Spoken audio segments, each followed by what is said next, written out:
Well, hello, everybody. How you all doing? Hope everybody's doing well. Welcome to Two Brothers One World podcast. Sorab, how are you doing? Welcome back. You were traveling again. Yes, I was. Thank you so much. As we talked about in the previous episode, I was in England, where you lived and the home that we both know very well, Mom's house. So we were in England, and then we went to my our sister joined us, my wife and I. We went to Prague, then we went to Vienna, then we went to Dusseldorf, and then back to London when our sister went home, and we flew back. Long about almost 3 weeks of traveling. It was wonderful. We had a great time. Fantastic. My highlight for me was Prague. I loved Prague. It was very good. I Mm. understand you've got some experience of Prague, didn't you? Yeah, back in back in I think before the year 2000, I was or maybe early 2000. I had uh, a contract job. I had a contract job in Prague where I would travel, and that was for a taxi company. That was for a taxi company recruiting drivers, and I was responsible for teaching them how to drive properly within the city. And I did I think 8 trips, and each time I was in Prague for 3 weeks on a contract. So I, like you, loved Prague. My best keepsake from Prague was a tea set, crystal tea set that I bought, Oh, cool. which crystal's a big deal in Prague, Yeah, right? yes, yes, Everything yes. has to They do be chessboards and everything. Yeah.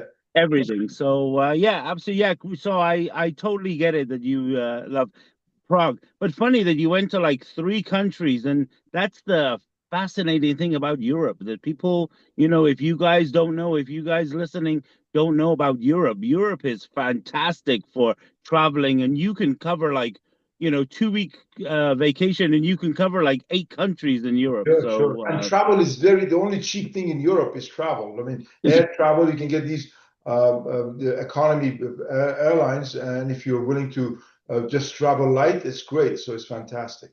no, So that's good. enough about my travels.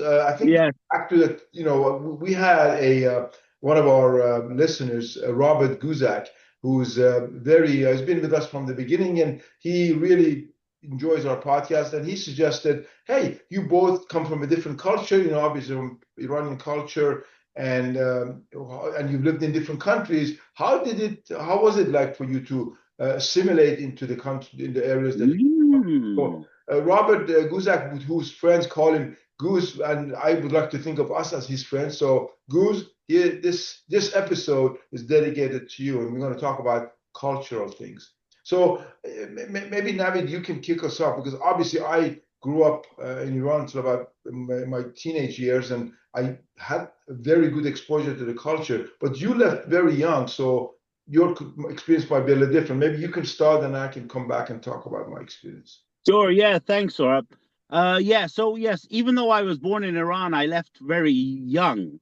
So my for early childhood memories are obviously being in England. So even though I was raised in England, um, initially I wasn't really introduced. I My mom wanted me to transition to school pretty quickly. So there was not much talk about the Iranian culture and New Year and whatever related things there were.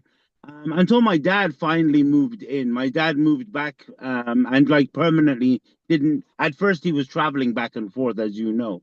But then once he stopped traveling, that's when I really started to get exposure to the culture, to the language. My dad was very insistent that I didn't forget how to speak Farsi. And, thanks to him, here we are, whatever, 40, 50 years later. And I can speak fluently Farsi. So it, it, it was nice when I look back. At the time, I guess I wasn't aware of it. But now when I think back, it's really nice to be in a household where where you do learn about the culture of where you come from. It's, you know, whether it's celebrating the new year or at spring, March 21st, and, you know, the half scene, putting the half scene out, all those sorts of things. And then for me, the biggest cultural thing, which I think I learned the most, which maybe not everybody in the Western world might not really understand, is the respect for elders. I think that's a big one.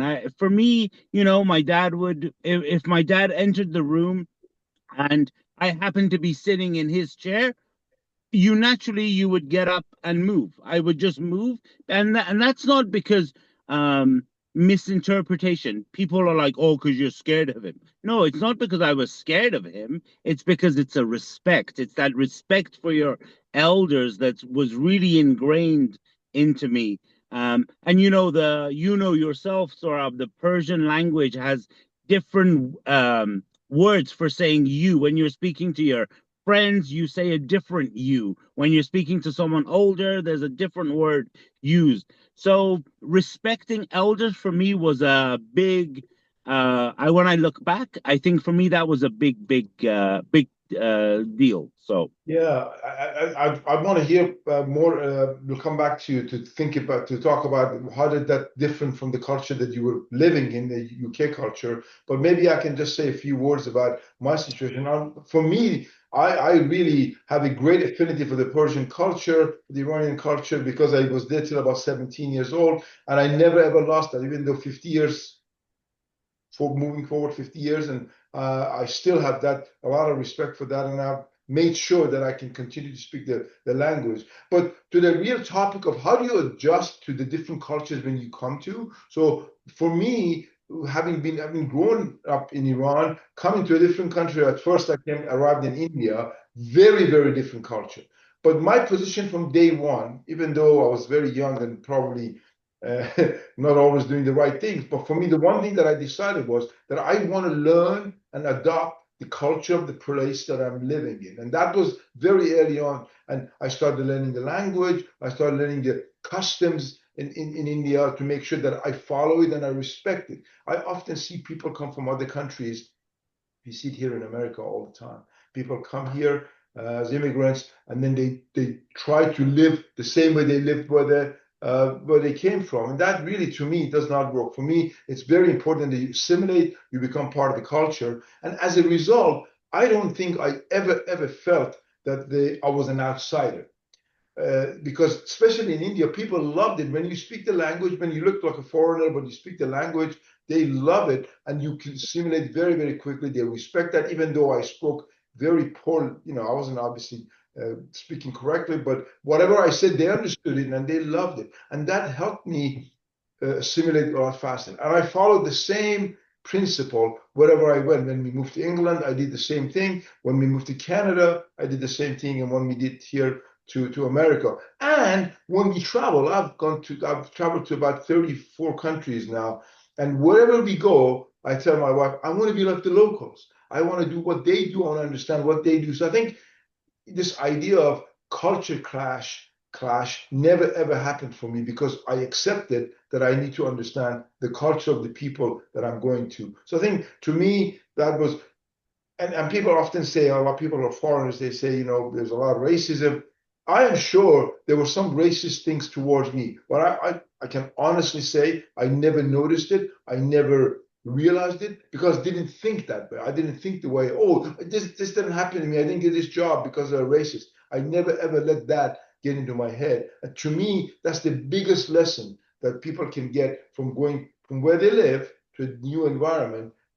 Try to assimilate, try to understand it. That doesn't mean that you give up your own culture. I have never, ever, and never will give up my own Persian culture. But when I'm living in an environment that is a different culture, I'd like to learn about it. And when you do that, those people will be more willing to learn about your culture. But when you try to,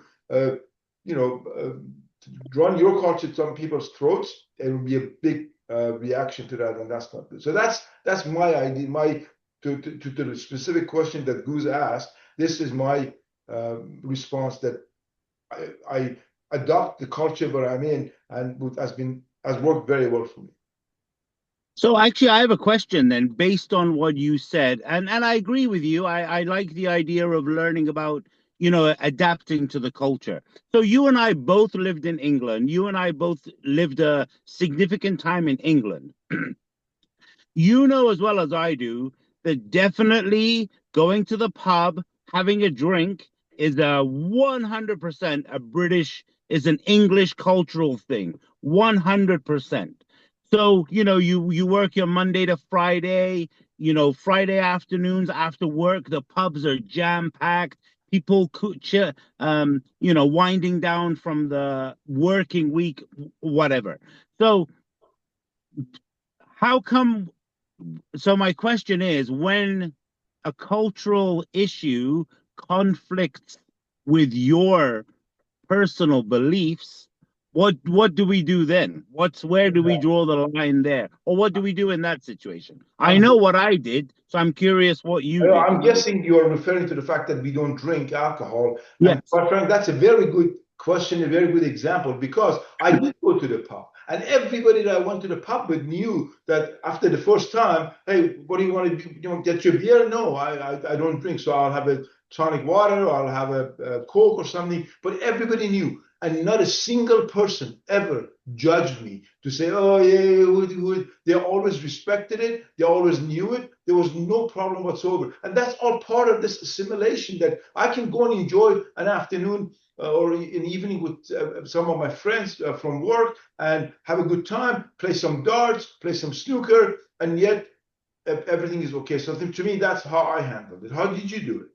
So actually, you funny, and here's the thing. So we were both at different ages That's right. when we were in England. So definitely I was at the sort of, 17, 18 years. Well, actually in England you can start drinking at 16, but I was of that age where my peers would all drink, but I just like yourself, I would join them in the bar, in the pub, whatever. But everybody knew I don't drink, and exactly like you, I never felt that anybody was judging me. Nobody, even for a joke, would make fun of the fact that I'm not drinking. It was just accepted, and I was never made to feel isolated because I didn't drink. But here's the difference. Honestly, I'm sure there's a lot of listeners who are in our same situation as us, but they would have felt isolated. They would have felt like they were victimized. They would feel like they were treated differently. But here's my thing. I think you and I both think good intention Exactly. of the other person. And I genuinely believe that's the reason why we never, or I never, it's exactly like you, school, university, jobs, I at no point did I ever feel like didn't get something because of my color of my skin, right? I never experienced racism ever, ever. And I think it's because my mindset is you always think a good intention. Even as simple as you're on the highway, somebody cuts you up, you can either go crazy and get on the horn, or you can say to yourself, you know what, he's in a hurry, she's in a hurry, there's something they're dealing with, and just let it go. And that's, for me, that's the big difference. And I'm not saying that people don't have racism towards them. I'm sure people do have it, but I think if you always think good intention or good, on the good side, I think that really, really helps. That is So absolutely key.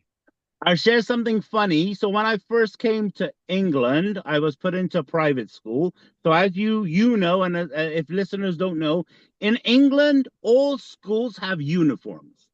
So the kids wear uniform, which I actually think is great.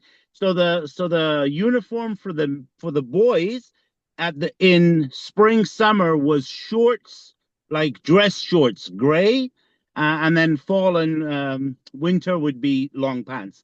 So obviously I was fresh from Iran. I'm, olive, natural olive color. I'm a little bit darker. And, back in the whatever 70s when we came, I was the only non-English white person in the class.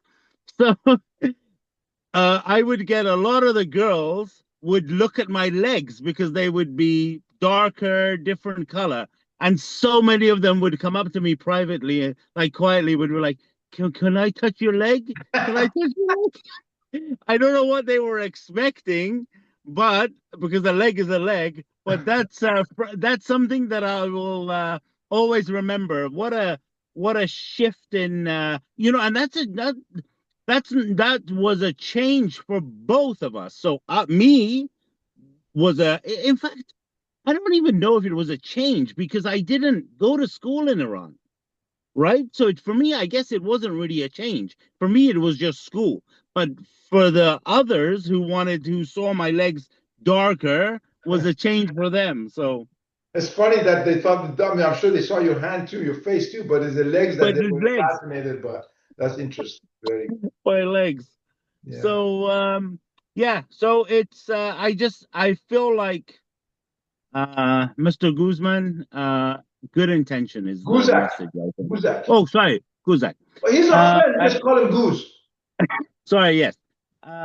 Yeah, the message is, I think, get involved wherever you are, learn about the culture, learn about the history of the place, and be part of it and enjoy it. And it's not always about pushing your culture onto other people. Exactly. So. Yeah, two things can be true at the same time. You can still enjoy and be proud of your own culture at the same time, understanding and learning about the culture of others. So I think that's just um, common sense to me, but unfortunately, something that a lot of people don't follow. So that's great. Guz, I hope you got the answer that you were looking for.